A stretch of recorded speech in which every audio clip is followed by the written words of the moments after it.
Welcome back. You are watching DXB Today, and we're talking all things comedy, focusing on comedians here, homegrown talent, and the Comedy Festival, and we have been laughing so much.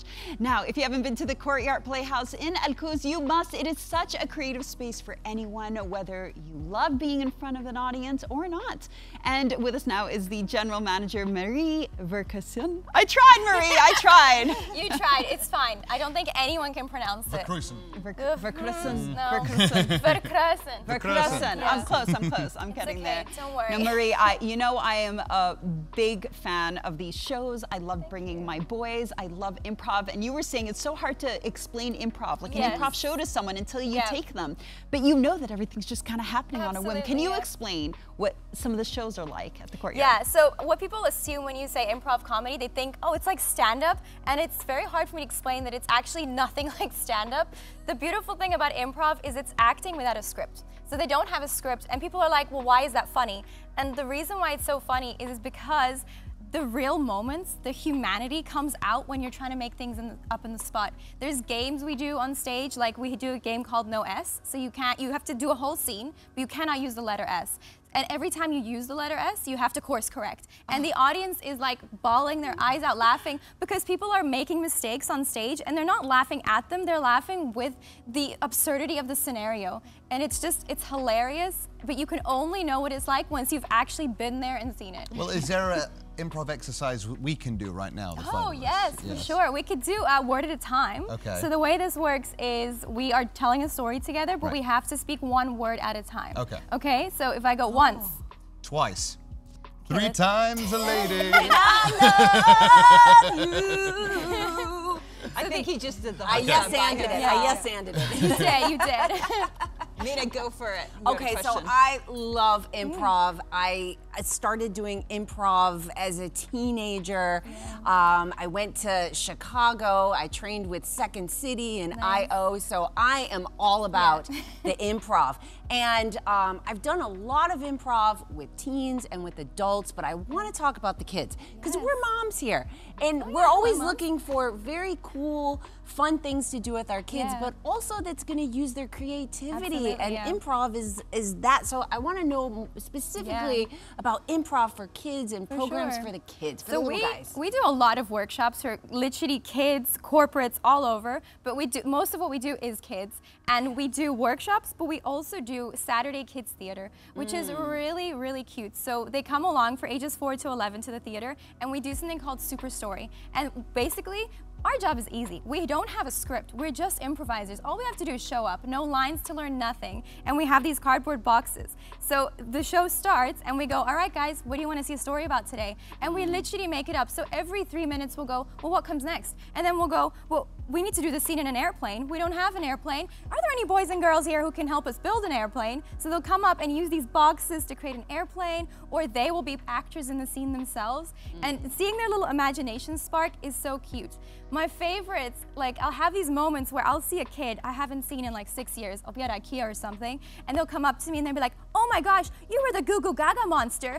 And I do not remember what they're talking about, because I have done like so many of these Lady Gaga, Yeah, I was like, and then I look back and I'm like, wow, that was 4 years ago, but they still remember that. So for us, it's improv. For them, it's their literal imagination coming to life in front of them. Because they were a part of it. Yeah. They helped create it instead of just had it put to them. And it's super interactive, so I hate going to see kid shows where the suggestions are ignored, and this is like the opposite of that. We take anything they say. Sometimes it gets really crazy, but we take anything. I watched the show on YouTube called Whose Line Is It Anyway? I think that's a very famous improv show. And they react, these scenarios that are thrown at them, and they react so quickly that my brain hasn't caught up with the joke just yet, and they're already on their third scenario, because I feel like you need to think really fast. So my question to you is, when you have that adrenaline, when you're put on the spot like that, do you feel like you perform better than versus when you have a ready set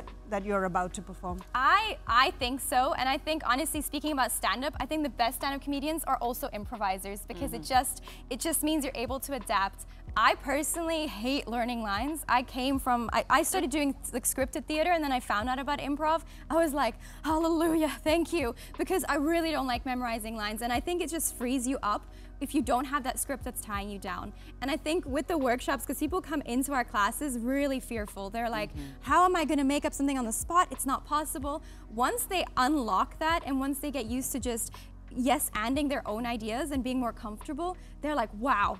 It can be, honestly, sometimes really therapeutic. But also, what a good life skill, right? I was going to say, because you mentioned you do corporate workshops as well. So apart from wanting to be funny, you're not exactly teaching people how to perform. No. They're learning a lot of things. What are some of the things you would benefit from as a corporate or as just somebody who wants to try something new? Look, just in generally, like the skills you can get from it, corporates come to us because they see us perform on stage and they're like, the way you're working together, I wish my team was like that, but they're not. So we teach them how to yes and each other, how to get comfortable. We do stage presence where they learn how to present better, because sometimes there's people who are not great at presenting. It's a scary thing. But in general, the one thing that I took away from improv when I started doing it was not being afraid of failing. Failing is actually in improv where the comedy comes from. People start laughing because of the mistakes, and I think like even this interview like coming up here, I think 10 years ago I would have been petrified. I would have been like, oh, I can't do it. I literally I was like, I have nothing in my brain and I'll just respond in the moment. Because, that's us every episode. Yeah. You guys are amazing improvisers. Yeah, and be present, because if you're not present, if you have the script in your brain, you're not going to actually be on the same page as everyone else in the room as you. I feel like it's a great life skill, much like what you said, because you almost need to be a sociopath to go out there and not have any fear of being shot down or being rejected. I mean, I feel like that will really build resilience in you. Someone like me, I have fear of rejection, and I could not imagine, I would never put myself in a situation where I'm not 100% sure I can excel or I can take on that job. Whereas improv really tests these things because you don't know what's going to be thrown your way. Absolutely. Courtyard Playhouse. But absolutely, I think it really just opens up your mind, and I think a lot of people have that fear, whether it's about going into a job interview or about going, to go on a date with someone. They have that fear of rejection, failure, and I think once it is such a huge thing for anyone, but once you kind of get over that, I think it unlocks like a new version of yourself where you can just accomplish more because that fear is not holding you back. Just yesterday, I was teaching an improv workshop, literally, and this exact same thing happened. You have a group of people standing in a circle and they're just like saying the first thing that comes to my mind, and they just can't. And I remember specifically saying to them, it's almost this muscle in our brain that we have to relearn to flex, because people don't just say to you, say the first thing that comes to your mind. Usually it's like, maybe say the third. But in improv, you have to let go. You can't try to be funny or try to sound smart. I love that you said exercise, because that's one thing I always explain to our students is people think, I've taken one class now, so I'm an improv, right? I'm like, no. Oh yeah, that's it's it. Like It's like, no. It's like going to the gym. I horse ride, so once you stop riding for a month, you're back to square one. With improv, it's the same. If you're not practicing, it's like a muscle. Ladies, there's so much more we want to talk to you about. You don't use it, you're going to lose it. We have overrun. Our producers are screaming at us saying, we've really overrun because we've enjoyed this conversation so much. Marie, thank you so much for being here, and to you too as well, Meena. I love it. It's been fantastic seeing you after all these years, and you are still doing it. Thank you so much. Thank you. Well, Meena, before we say goodbye to you, I want to try and get to know you as much as we can in 60 seconds. Oh my goodness, I'm on a time. Okay, I'm not gonna. Quick fire questions. First thing that comes into your head, okay? Oh, okay. All right, DXB in 60. Let's start the clock in 3, 2, 1. When did you first realize you were funny? Well, I was told at 3. What was your first performance like? Oh my God, it was also 3 years old. I was doing a tap dance and I was dressed in a yellow fuzzy outfit, and it was called Caterpillar Dance. If you could have a dinner with any comedian, dead or alive, who would it be? Chappelle, Dave. I love Dave. Top tips for wannabe comedians? Oh my gosh, 1, do the work.